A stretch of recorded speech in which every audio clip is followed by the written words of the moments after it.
Hello friends, అందరూ ఎలా ఉన్నారు? ఇప్పుడు మన తిరువూరు నుంచి శబరిమల అయ్యప్ప స్వామి సన్నిధానానికి వెళ్తున్నాం. ఈ వీడియో చాలా ఇంట్రెస్టింగ్ గా ఉంటుంది, ఎక్కడైతే స్కిప్ చేయొద్దు. ముందుగా మన తిరువూరు బస్ స్టాండ్ కి అయితే వెళ్తున్నాం. అక్కడ విజయవాడ బస్సు రెడీగా ఉంది, విజయవాడ ఎక్స్ప్రెస్ బస్ అన్నమాట.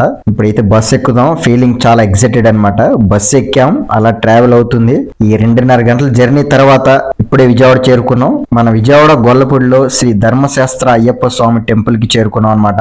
పక్కనే ఉన్న కృష్ణా నదిలో స్నానం చేసి స్వామి వారి దర్శనం చేసుకున్నాక విజయవాడ రైల్వే స్టేషన్ కి వచ్చాం. తెల్లవారుజామున 3:50 ట్రైన్ విజయవాడ వస్తుంది. Tatanagar junction to Ernakulam junction వెళ్లే ట్రైన్ ఇది. Train number 18189. మన ట్రైన్ వచ్చేసింది, ఎక్కేసాం. మొత్తం 1113 కిలోమీటర్స్ దూరం, మధ్యలో క్రాసింగ్స్ అన్ని పోగా మొత్తం 28 అవర్స్ జర్నీ అయితే చేసి ఫైనల్లీ ఎర్నాకుళం జంక్షన్ కి చేరుకున్నాం. రైల్వే స్టేషన్ నుండి పక్కనే ఉన్న బస్ స్టాండ్ కి వెళ్ళాం.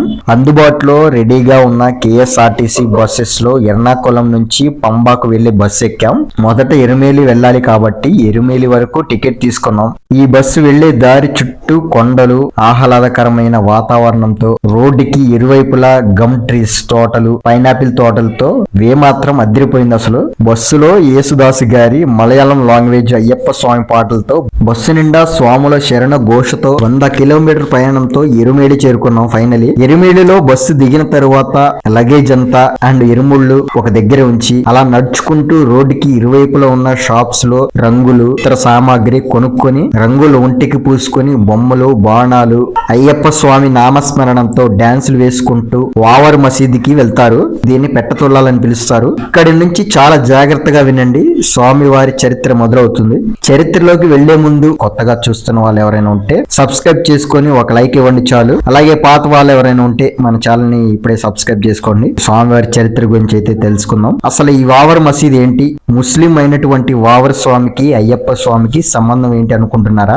అక్కడికే వస్తున్నా. పూర్వం కథనాల ప్రకారం వావర్ పాండ్యరాజ వంశానికి చెందినటువంటి హనాఫీ రూథర్ వావర్ మరియు అతని కుటుంబం ట్రావెన్కోర్ కు వలస వచ్చారనమాట. ఆ కుటుంబం జీవనోపాధి కోసం సముద్రపు దొంగల కార్యకలాపాలను ఆశ్రయించారంట. అయ్యప్పన్ వావర్ మరియు అతని సముద్రపు దొంగలను ఓడించినప్పుడు వావర్ యువకుల పరాక్రమానికి ముగ్ధుడై అయ్యప్ప భగవంతుని దూత అయ్యాడు. అలాగే పర్వత ప్రాంతాలలో జరిగిన యుద్ధాల్లో కూడా అయ్యప్ప స్వామి వావరికి సహాయం చేశాడు. కాలక్రమేణా వావర్ కూడా కడుత స్వామి వలె అయ్యప్ప స్వామి యొక్క అమితమైన భక్తుడై వావర్ స్వామి అని బిరుదు ద్వారా వావర్ స్వామిగా పిలువబడ్డాడు. అలా వావర్ స్వామి గొప్ప పోరాట యోధుడిగా కీర్తించబడ్డాడు. ఈ ఎరిమేలి అనేది శబరిమలకి ప్రవేశ ద్వారం అన్నమాట. అయ్యప్ప భక్తులు వేసే నృత్యాలని పెట్టతుల్లాలంటారు. ఈ పెట్టతుల్లాలనేది ఒక ప్రదేశం, ఇది చాలా ప్రసిద్ధి చెందిన ప్రదేశం అన్నమాట. అయ్యప్ప స్వామి వారు మహిషి అనే రాక్షసుడిని సంహరించినప్పుడు జ్ఞాపకార్థంగా ప్రతి ఏటా డిసెంబర్ నుంచి జనవరి వరకు మకర సంక్రాంతి సీజన్ వరకు ఈ పెట్టతుల్లాలు నిర్వహిస్తారు. ఈ ఎరిమేలి వద్ద మహిషిని చంపిన తరువాత అయ్యప్ప స్వామి ఆమె మృతదేహంపై నృత్యం చేశాడు. కావున ఈ సందర్భాన్ని పురస్కరించుకొని భక్తులు ఎరిమేలిలో పెట్టతుల్లాలు అనే ఆచారాన్ని నిర్వహించారు. అయ్యప్ప స్వామి వారి ధైర్య సాహసాలను దైవాంశ సంబుధుడిగా చూసి వావర్ కూడా తన ఇస్లాం మతాన్ని వీడి హిందువుగా అయ్యప్ప స్వామి భక్తుడిగా మారిపోవాలని నిర్ణయించుకొని అయ్యప్ప స్వామి దగ్గరికి వెళ్ళాడు. అప్పుడు స్వామివారు తల్లి లాంటి మీ మతాన్ని మారటం నేరం చెప్పి, నువ్వు నా స్నేహితునిగా అయినందున నీకు వరం ఇస్తున్నాను. నా భక్తులు నా కొండ ఎక్కి వచ్చే ముందు మొదట నిన్ను దర్శించుకుంటారని వరం ఇచ్చారు. ఇస్లాం మత సాంప్రదాయం ప్రకారం అప్పట్లో ఒక దగ్గలాగా మసీద్ నిర్మించారు. అదే నేటి వావర్ మసీద్ ప్రాముఖ్యత. వావర్ మసీద్ దర్శనానంతరం మేళతాళాలతో, రంగుల శరీరాలతో, నృత్యాలతో, స్వామివారి నామస్మరణతో పెట్టతులాలు ఆడి తత్వమసి చేరుకొని స్నానమాచరించి పంబాకి చేరుకోవాలి. మేము పెట్టతులాలు ఆడిన తరువాత స్నానం చేశాక పక్కనే ఉన్న ఆఫీస్ లో శబరిమల స్వామివారి దర్శనం చేసుకోవడానికి ఎంట్రీ కార్డ్ అయితే తప్పనిసరిగా తీసుకోవాలి. దానికోసం ఆధార్ కార్డు ఒరిజినల్ గానీ జిరాక్స్ గానీ ఉంటే సరిపోతుంది. ఇవి రెండు లేకపోతే మొబైల్లో ఆధార్ కార్డు ఫోటో ఉన్నా సరే యాక్సెప్ట్ చేస్తారు వాళ్ళు. క్యూ లైన్ లో నిలబడి ఎంట్రీ కార్డు తీసుకోవాలి అక్కడికి వెళ్ళి. ఒకవేళ మీరు ఇక్కడ అంటే ఎరుమేలిలో శబరిమల ఎంట్రీ కార్డు మిస్ అయితే పంబాలో ఎంట్రీ కార్డు ఇస్తారు. అలా ఎంట్రీ కార్డు తీసుకొని ముందుకు సాగాం. ఫైనలీ మా కోసం తమిళనాడుకి సంబంధించిన ఫుడ్ సప్లైర్స్, వంట మాస్టర్లు, ఫుడ్ డోనర్స్ ఉచితంగా ఎంతమంది భక్తులు వస్తే అంతమందికి ఫ్రీగా ఫుడ్ అయితే పెట్టారు. ఈ ఫుడ్ మాత్రం మస్తు టేస్ట్ ఉంది. అలాగే వీళ్ళు భక్తులకు ఎటువంటి ఇబ్బంది పడకుండా ఫ్రీగా మొబైల్స్ కి ఛార్జింగ్ పెట్టుకోవడానికి ఒక ప్లేస్ కూడా ప్రొవైడ్ చేశారు. మొబైల్ కి ఫుల్ ఛార్జింగ్ పెట్టుకొని స్వామి దర్శనానికి ఇరుమేలు నుంచి పంబాకు 45 కిలోమీటర్స్ దూరం బస్సు యాత్ర కొనసాగించాం. ఈ బస్సు మార్గం అచ్చం మన తిరుపతి కొండలు రోడ్డు మార్గం లాగే మలుపులతో సుందరమైన వాతావరణం, దట్టమైన చెట్ల మధ్యలో నుండి రోడ్డు మార్గం ద్వారా బస్సు యాత్రలో పంబా నది వద్దకు చేరుకున్నాం. పంబా చేరుకొని బస్ దిగి నడుచుకుంటూ పంబా నది బ్రిడ్జ్ దాటి వెళ్తే అద్భుతమైన నది ప్రవాహం కనిపిస్తుంది. అయ్యప్ప స్వామిని చేరుకునే చివరి ఘట్టం ఈ పంబా నది. శబరిమల దగ్గర ఈ పంబా నది తీరానే సాక్షాత్తు శ్రీ ధర్మశాస్త్ర అయ్యప్ప స్వామి కొలువుదీరి ఉన్నాడు. ఈ పంబా నది పడమర దిక్కున శివగిరి అడవుల్లో దేవి కొలం కొండల్లో పుట్టి 244 కిలోమీటర్లు ప్రవహించి ఉత్తర దిక్కున ప్రవహించడం మొదలుపెట్టి పశ్చిమంగా మళ్ళుతుంది. అలా కొంత దూరం ప్రవహించగానే 2 పాయలుగా చీలి ఒక పాయ పల్లిపురం దగ్గర అరేబియా సముద్రంలో కలుస్తుంది, మరో పాయ ఎర్నాకుళం దగ్గర కలుస్తుంది. ఈ పంబా నదిలో స్నానం చేస్తే ఎంతో పుణ్యం ఉంటదని భక్తుల విశ్వాసం. స్వచ్ఛమైన నీటితో నిత్యం ప్రవహించే అద్భుతమైన నది ఈ పంబా నది. మేమంతా ఈ పంబా నదిలో స్నానాలు చేసి స్వాములంతా స్నానాలు చేసి హారతి తీసుకొని ఇరుముడి నెత్తిన పెట్టుకొని శబరిమల కొండకు పాదయాత్ర ద్వారా కొండపైకి చేరుకోవాలి. వెళుతున్నాం. ఇక్కడ నుంచి మొదలవుతుంది అస్సలైన పాదయాత్ర. స్వామి నామస్మరణంతో యాత్ర మొదలు పెడతారు.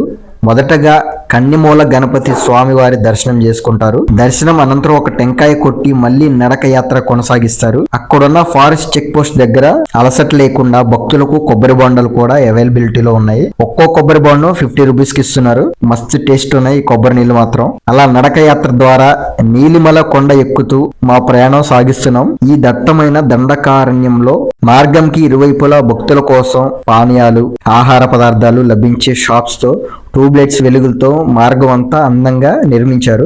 ఈ నడక యాత్ర మొత్తం 8 కిలోమీటర్ల 750 మీటర్లు ఉంది. దీన్ని చిన్న పాదం అంటారు. అలా నడక యాత్ర కొనసాగిస్తూ అప్పాచిమేడు దాటిన తరువాత శబరిపీఠం వస్తుంది. ఈ శబరిపీఠం ప్రత్యేకత ఏంటంటే అయ్యప్ప స్వామి పులిపాల కోసం అడవులకు బయలుదేరినప్పుడు మహిషి అనే రాక్షసితో యుద్ధం చేయగా తన శాప విమోచనం కలిగి లీలావతి ప్రత్యక్షమై స్వామివారిని వివాహం చేసుకోమని అడిగింది.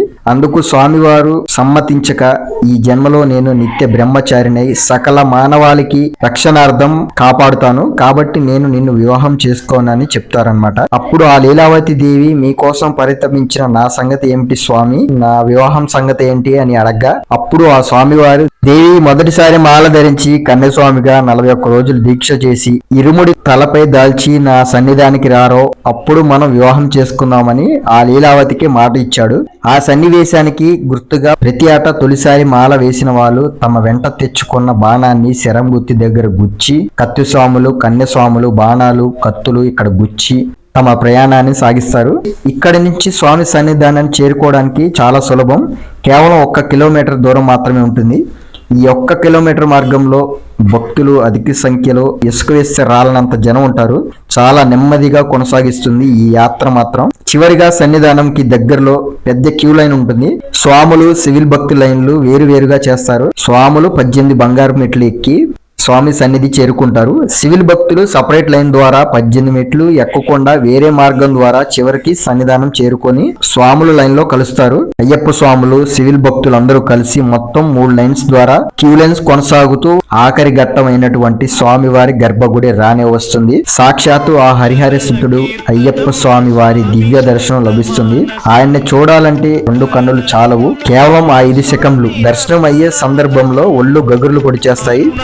చక్కటి ఆనందమూర్తి కారణ జన్ముడు బంగారు స్వామి శ్రీ ధర్మశాస్త్ర అయ్యప్ప స్వామి దర్శనం లభిస్తుంది. ఈ ఘట్టాలన్నీ దాటుకొని వచ్చిన ప్రతి భక్తుడికి ఆ దేవుడు కలియుగ ప్రత్యక్ష దైవంగా దర్శనమిస్తాడు. ఓం శ్రీ స్వామియే శరణమయ్యప్ప. ఇంతటితో స్వామి దర్శనం ముగుస్తుంది. స్వామివారి గర్భగుడి వెనక సాష్టాంగ నమస్కారాలు చేసి గర్భగుడి ఆవరణ నుంచి బయటికి వచ్చి స్వామివారి ఇరుముళ్ళు విప్పి నెయ్యి అంతా క్యాన్ లో సేకరించి అభిషేకం చేసి గర్భగుడి పక్కన మాలిగా పురోత్తమ టెంపుల్ ని సందర్శించి తమ వెంట తెచ్చుకున్న ఒక టెంకాయ గుడి చుట్టూ డొల్లించుకుంటూ వెళుతూ ప్రదక్షిణ చేశాక గుడి నుంచి వెన్ను చూపించకుండా వెనక్కి నడుస్తూ గుమ్మం ద్వారం గుండా బయటకు వస్తారు. ఇంతటితో స్వాముల మాల ధారణ ఇరుముడి పూర్తవుతుంది. ఇది శబరిమల అయ్యప్ప స్వామివారి మహాయాత్ర. వీడియో నచ్చితే లైక్ చేసి షేర్ చేయండి. Thank you one and all.